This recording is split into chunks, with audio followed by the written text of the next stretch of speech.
What's up, man? How you doing? My guy, how are you? I'm good. Why does it say Shaw Peck? Shua is the latter portion of Joshua, which is my Oh, actual name. okay, got it. Because I'm dyslexic. It starts confusing me with Shua and Josh. My handle, you're right. It's very selfish to the dyslexic community, and I'm gonna completely rethink what I've done so far.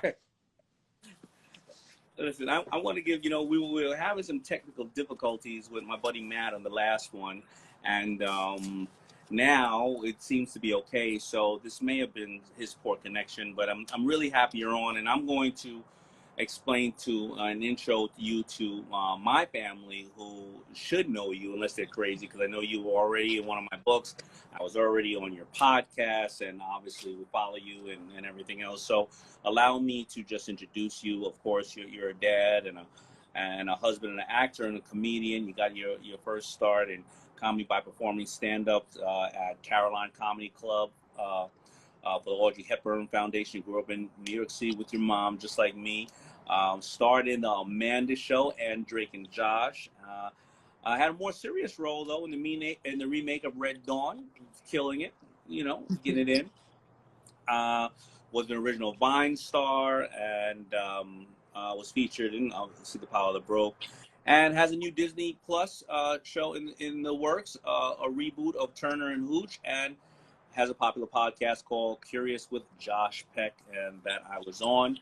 Um, Really fascinating life, and we're at the day and age right now where people have to get creative, and you never really went out there and had the traditional education and job and work your way up the corporate ladder. It was purely your talent. Well, thank you. First of all, I want to say thank you for being on my podcast, because when you get Damon John on the pod, what a get. When you get Damon John on the pod, you start talking to your producer. You say, which outlets are going to pick this up? Are we going to leak some of this interview to People magazine? So I appreciate your support always, man. But I've always, and maybe you can identify with this, growing up with just my mom and we've always been hustling in some respect. And when I growing up watching someone like my mom, who was constantly having to create financial stability, and while playing the part of both parents and raising her son, I was kind of getting a master class in adaptability and pivoting and doing the best with what you have. And thus, when I got into this, crazy business, I was really lucky to have success early on. And then it kind of grew into different sort of avenues and channels. And I was able to embrace the social media. But you're right, it never was a traditional direct path. I've always had to see what made sense for that time. But how were you able to pivot so much? Because I know there are people watching right now who like, I studied to do just this. I went to work in a corporation or I opened up my own business, and now look where the world is. I don't know what to do. And I'll Mm, even give people an example of pivoting. When Vine was out, you were somebody that a lot of people really looked up to on Vine, but then Vine went away. And a right. lot of people that were on Vine, they lost their followers, their groups, because they had no way to find them. It's not like you had an email and say, hey, by the way, check me out on this platform. And then you had so many other platforms that came out, simultaneously or after that. You had to decide whether it's Snapchat, whether it's now TikTok, or whether it's Instagram. And still, at this point, you still have almost 10 million people who follow you. How did you pivot like that? And what can you tell other people that they can do, that if you can do that, they have to think about doing these type of things? I guess, I was listening to Tim Ferriss's podcast the other day, and he was talking to a friend of mine, Ryan Holiday, and they were talking about what their core competency was. And as it related to the market over the last 2 months, and how they were both sort of regretful that they didn't sort of see this massive sort of dip and huge rise in the market happen. And they had wished they had been more prepared to either short some stocks or sell some stocks. But then they asked each other, but is that your core competency? Could you have really been prepared in a situation like this? And their answer was no. Similarly, my core competency is creating content. And so no matter sort of the avenue or the channel, I know that whether it's making a 6-second video for Vine or a 10-minute video for YouTube or something for Instagram, it might, I definitely might not be as prolific on one platform to the next, but I've done it long enough to where I know that if I find something funny or provocative or relatable, there's a good chance that others will. It's a beautiful thing that I've learned over the last couple of years of like, we're not as special as we think, and that's a good thing, right? So I'm building my content for an audience of one. It has to move me first. I can't reverse engineer and think, what would Damon like, or what would the audience like? Because inevitably it always kind of falls flat. It feels sweaty. But if I really get a chuckle out of it and think it's good, there's a good chance that other people have a similar taste to mine. So I've always stayed true to that, is making stuff for an audience of one and hoping it relates to an audience of 1,000. I think that's powerful. I think that's important. I think that people can learn from that, because a lot of times we overthink it. We look at everybody else, go, well, they're really good at this, they're really good at that. How can I become good at that, when we're not thinking about what we truly are good at?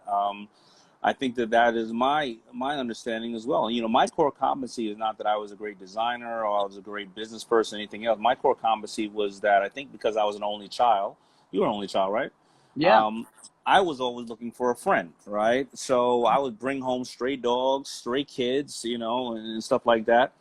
And my core competency was that I love to corral the ideas of others and say, that's good, that's bad, but trust that a lot have had it. And if I vibe with them, I would hope build something. So, and that's even in my company, when I say to the younger people in my company, listen, we're in a jam right now. It's no secret. You guys have ideas?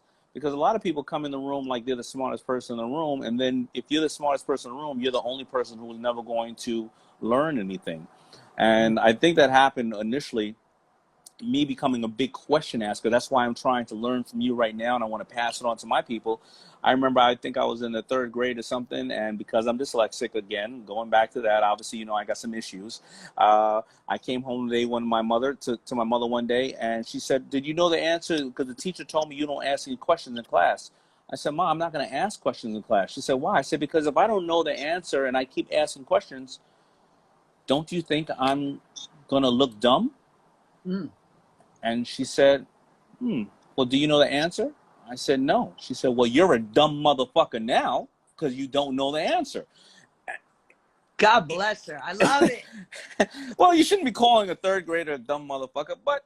Been there, Damon. But at the end of the day, it made me realize that my core competency was to ask, to get information, to absorb it, and then come up with the best decision. And I think that a lot of people right now can learn from that as well. Can I ask you a question, Damon, of on behalf of the people in the chat? Like, how do you create that culture within your companies to sort of foster the idea of the best idea wins and empower people to feel the confidence to share their insight and their opinion? Whew. Tough question. Don't think I've been ever asked that before, but I do have the answer. You do have to foster it, and in your companies, you have to understand what is your DNA, what is your morals, what is your mantra. And our company, we're entrepreneurs, and we care about people and the customers first, but we have to run a business. And like I said when I opened up, I happen to be a notable person or celebrity, and people look at me for various other things, but I'm not a Josh Peck. I'm really a businessman with a camera on me, and that's fairly it, right? And to get that type of, and what you're talking about is really innovation, to get that type of honesty, to get anybody from the mailroom all the way up to the lawyer, to somebody else, to be able to chime in where it's not really their world, and nobody says, shut up, you're an attorney, you're not in the branding area, you're not in this area. To get that, you have to do 2 things. First of all, allow them to have an open door policy to be able to speak on what they think, but ask them how are they going to accomplish it, right? Because a lot of people have these great ideas, and then they go, listen, in design, every salesperson that works for you will never say the company didn't buy your stuff because the designs suck. All they'll say is, well, they're waiting for they don't know if they're buying some other brand, and you know what, you should do more of a Bahamas theme and all that. And then they walk over to the designers and go, make a shirt that is attractive to you, make you feel like being in the Bahamas. Mm. The designers, to come up with a capsule like that, it took you 10 seconds to say it's going to take them 2 weeks of work to go put that time in to give it back to you. So instead, you go, no, Mr. Salesperson, you think you know everything? You put together a mood board. You put together things. You show me data on why you think Bahamas is really good and stuff like that. And you make a presentation. Just don't walk by and say what you want. Give everybody your job, and Yes. then do that. And when you do that, what you'll find is there'll be two types of people. There'll be the people that will say, okay, and then they'll take it more serious before they open their mouths, and they'll come better prepared. And then you'll have the other people who go, nobody ever listens to me. Nobody listens to you. You'll be like, because you had 10 ideas this week, and Right. you didn't help on any of the ideas. So I think that's how you really, really get people to, think outside the box, feel like they're part of the system, but they have to contribute. I think that makes a lot of sense, and it's something I love as a devotee, as I imagine many of my friends here are of Shark Tank, watching your feedback to many of the people who are pitching you ideas, which is sometimes you'll honor the idea, and then you'll say, but I'm not sure you're the guy that can deliver it. And That is so true.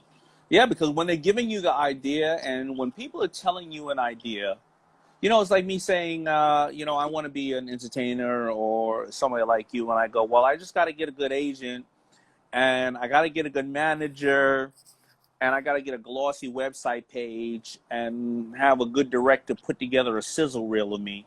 You would smell right through that. You're like, you don't know what it sounds great. yes, You don't know what you're talking about. You have to go to 2,000 casting calls. You got to do this. You got to do that. So when people come on Shark Tank and say, yeah, only if I had some funding and a great advertisement, then, Damon, I know you can get me into Walmart. And I'm like, no, if I can get you into Walmart and do all that, then FUBU would be Nike, right? It's not that easy to do it. You have to put in the work yourself and have the answers. right. God, my dream is to come on Shark Tank and to get all the sharks to agree and come in on my deal. I want 5 sharks behind Josh Peck Inc. Incorporated. I'm still working on the idea. It's got some rough edges. I got to tell you the honest truth. You don't want 5 sharks behind it, because then No? you get a huge circle of morons. Everybody's fighting. Right. Everybody thinks I tend to not want to do deals with other sharks, because I don't want all of their. Mark Cuban thinks he knows everything. Kevin wants to sue everybody. Barbara just starts rambling on the call. Robert is like, oh, wow, amazing on it. And like, you shut up. And you just want to get to work. That's why I don't want all of the sharks. But I'm just joking. Every one of them has a very special skill and a very special quality that I am on some of the calls when we are in all deals. And I'm sitting there going, wow, you actually are pretty smart, Barbara or Lori or somebody like that. So it all depends on what you want. Oh, I bet. No, and I think that makes a lot of sense, because sometimes I love to lead by counsel, and I like to, sort of prepare an idea and offer it up to my situation room of mentors and apostles and smart people and say, what are we thinking? Let's troubleshoot it. But inevitably, to your point, I think you have to have 1 or 2 really smart people who you trust to give you honest feedback. But the buck stops with you, right? Inevitably, Yeah. it's got to be your instinct. Absolutely. And shout out, I just saw our boy DJ Vice is on here. He's on here. So what's up, Much DJ Vice? respect. But that's a good question. Like, who does somebody like you go to have as mentors? And are they in your business? Are they in other areas? Or do you have 1 or do you have 5? I mean, or 20? I think it's a great question, and not because I'm trying to suck up, because she did give me a quarantine haircut yesterday. But I got to be honest, my wife is such an incredible apostle for me, mostly because, like many relationships, we're so different, and she sees the world in such a different way. She has a great bullshit meter. And Damon, you know me, I like the razzle dazzle. Yeah. I, I like the schmaltz. And for her, she's great at cutting through it and saying, what are you really trying to say here? And also, when you're lucky enough to have a partner, and it doesn't have to be a spouse, it could be a great business partner or a best friend who, in certain ways, knows you better than you know yourself. And because I have a defense mechanism to try to go to the comedy or be big and silly because it's worked for me in the past. But she'll say, I know you, and that's not your taste. You're creating something that you wouldn't watch yourself. And a lot of times she's right. So she's a great advocate for me and helps me see in my blind spots. I would think that I know that, and correct me if I'm wrong. I know that some, or often a lot of entertainers and comedians, they go to a lot of the comedy stores to try out new material, Mm, right? And there's always going to be an adjustment on what you do. With it's you're growing, you're learning, you're finding some things you said a year or 10 years ago are not entertaining to you anymore. You're in a different place in your life, and then some new areas you're going, you're trying to, be very vulnerable and show people how stupid you are or funny it is, right? And sometimes it may not be your traditional brand, but you're growing. How yeah. many times because if you have almost 10 million followers, people love you for a reason and you love them back. I know you do. How many times have you looked to your followers, your community, and they have pulled your coattail and said, I'm not sure, Josh, if this is you, or Josh, I love you need to do more of this. That's a great question, and you're right. Although I wish they were as nice as you just put it. A lot of times you're just like, that sucks. Hot trash. Yeah, I mean, you're right. It's the blessing and the curse of that instant feedback. And, I remember early on when I got into Vine, and this was 2013. So, in many ways, it was still at the emergence of like modern social media. And I was making these videos, getting a good sized audience, but my agent and manager, who come from the traditional world, were kind of giving me a hard time saying, what is this? Like, we're trying to pitch you as this leading man, and you're, being an idiot in your car. And I Right. was lucky enough to have a friend who worked, a friend of mine who was one of the people who introduced us, Rami, who worked at The Audience, which was sort of an early social media company. Sure. He said, listen, no one knows what this is because it's too early, but having your audience at your fingertips engaged with you and your ability to connect with them every day and for them to give you their feedback is powerful. Keep doing this. And I've always tried to adopt that. And sometimes, like recently, I put up a funny video. It was very quarantine sort of compatible, where I ate like I did when I was overweight for one day. So I kind of showed all my favorite junk foods and cheat meals. And I was like, let me see if I can eat like I did when I was 100 pounds heavier. First of all, it was not the best. I'm pretty sure I put on a quick 15, and the sodium, I was bloating for weeks. But the feedback was, we love this, but also you lost a lot of weight. We love to see what you eat normally in a day, like what your Right. healthy eating habits are like. So already I'm like, well, thank you, feedback. Like, already I have my next video. I think the message in there though is really powerful. You have the agents 2013, everybody's worried. They're going, well, why would people want to see you on the screen here if they can get you for free here? Oh, Mm, you're silly. I can't get you as a leading man. And end of the day, you cut right through that and said, what does my customer or what does my follower really want to see? And they want to see me. And I think that reminds me of when we first came out, all the big stores, all the Macy's of the world, they wouldn't, believe it or not, in our generation, believe it or not, they wouldn't buy the goods because they said, well, there's 4 black people on the hang tag. So obviously, and I've heard this, they're going to bring in some type of people going to shoplift, or there may be shootouts in our store. Now, wow. Wow. think about that. A shootout in the store, that means like, hey, yo, you got that pair of 36 over there? I want the pair of 36, man. And then there's a shootout now, Right.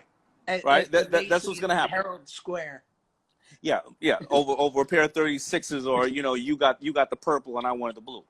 Right. However, what we realized is that the small mom and pop stores that we always supported, that we if you sold to a Macy's or one of those big guys, they put your stuff on a rack.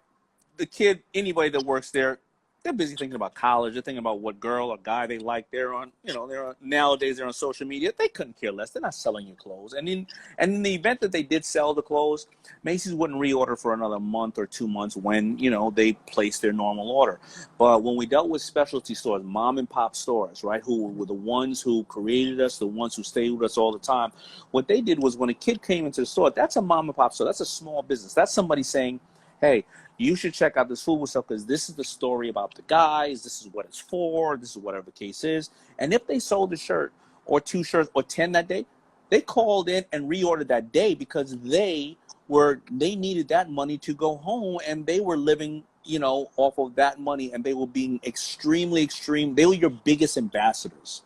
Right, Right. and that's what you're talking about now. You're talking about that the people right now, anybody you're touching, whoever's listening to us right now, your customer is your biggest ambassador. They're the ones that are walking around to every single person and say, hey, did you check out Josh's thing yesterday, or did you check out this by Damon, or this by Bombas Socks? And I think that goes back to what people are being fearful of right now. They don't realize that the core of who they are is keep talking to their followers, their customers, and being very open what they're going through. I think that's right on. And when you would have these, because I know, right, you go into a streetwear store and the too cool for school guy from the counter comes around the front. It's like, how can I help you? And I'm like, can you just give me what you're wearing? Because you look so much cooler than I do right now. So Right. would you like lace those guys out? Like, would you throw them a t-shirt and some jeans and be like, enjoy this, so that they would like be Always, rocking it in the store? always. If it was a guy, listen. And I think that's a good point, because sometimes it wasn't the owner, but I would say I appreciate your sales and what you've been doing, and here's a piece, because you also don't want somebody to go, oh, I'm not good enough to rock your stuff. I'm just working here. I'm making minimum wage, but now you want to sell to everybody. You come in here big and bad, and you talk to just the owner, and you don't know me. I'm the one on the front line. Right. It's almost like window shoppers. We've all been. I don't care who you are, white, black, fat, skinny, tall, whatever the case is. We've all been someplace where somebody neglected us when we were shopping, right? Oh, Whether yeah. they thought we couldn't own it or something else like that. And I always tell people this: the window shoppers are the best the best people in the world, because what happens is if I go to the store and I buy something now, I generally don't floss it until I buy it. I mean, that's just my thing. If I like it, I buy it. I don't come out and brag about it, because thank God I have a couple of resources I can do that.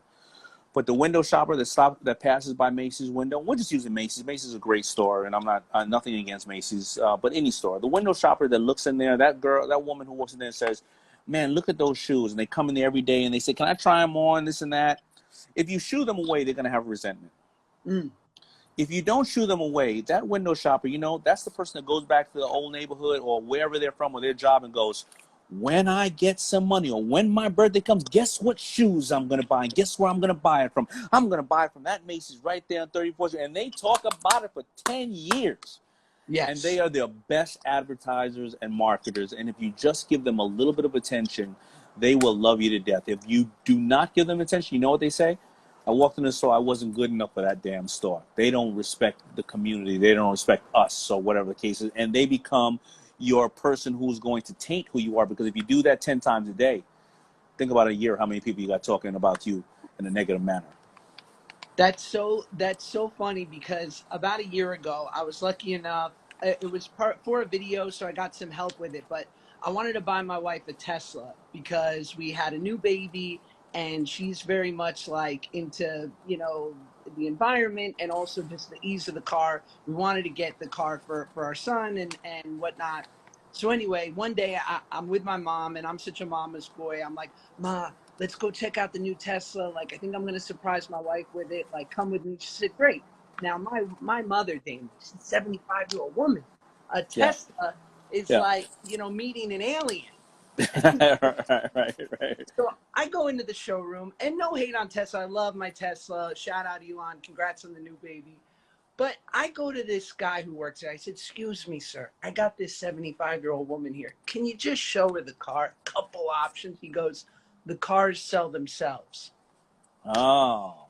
I said, I realize this, but it's like you're like trying to teach Arabic to a to a 1-year-old. Like, Right. my mom has no frame of reference here. Anyway, he was less than accommodating. A month later, I do buy the car. I go to pick it up at Tesla, and who's my agent?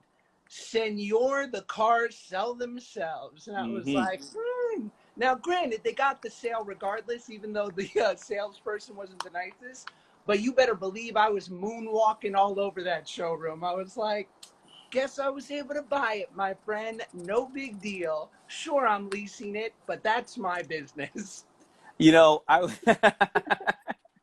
I wouldn't give them person to sale, but you know, you're always so pleasant. I mean, I think that I'm a pleasant person. You ever just curse somebody out? Oh, it's so tempting. But we can't. Anyone in the public I eye. can. I'm a business person. I can do that. I can't. I mean, I'm always tempted to, but for the most part, no. I hold it back. But I'd love to. I just know it'll end up on But you TMZ. already smile. You're already pleasant. You never say to somebody, "What the fuck did you just say?" You never Oh, say anything like that ever. no, I say it to myself in the car after, and then I lose sleep over it for weeks.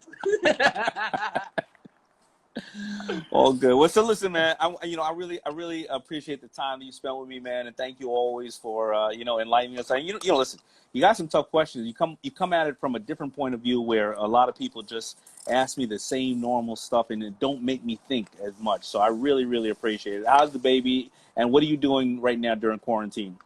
Oh man, it's my pleasure. I love you, Damon, and we're just hanging out. We're trying to stay, sane and whatnot, and doing lots of walks with my son. And it's a friend of mine said, like, if you don't leave this time in our lives, which is, if you're 85 or you're 5, none of us have experienced anything like this. So he's like, if Right. you don't walk away from this having truly learned something and taken advantage of this time, then you will have really missed a great opportunity. So I'm just trying to do all the things that normally I wouldn't do if I was, stuck at home, trying to do some more writing and basically just enjoy my son because, he's 16 months. Yeah. Well, God bless you, man. So listen, I want everybody to check out Curious with Josh Peck. That's obviously your podcast, and everybody already knows where you're at. They can follow you at not Josh but Sean. Shua, Shua Peck. you perfect. All right, man. All the Much best, love, man. Damon. You Thank you, got it, bro. brother. All right, Later. peace.